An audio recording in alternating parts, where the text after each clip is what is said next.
विवाह करताना पत्रिका बघणं गरजेचं आहे का?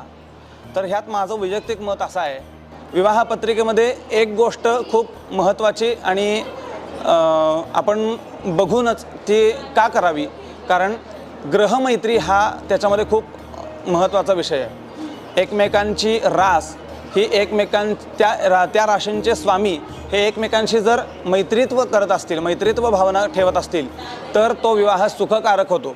आणि ह्याच्या विरुद्ध जर दोघांचे राशी स्वामी हे जर शत्रू असतील तर ते एकमेकांशी मित्रत्व ठेवायला थोडंसं जड जातं।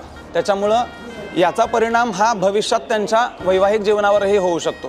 त्यामुळं विवाह करताना ग्रहमैत्री, मृदुर दोष असे 7 प्रकारचे जे काही दोष आहेत ते दोष पाहूनच आपण विवाह करावा।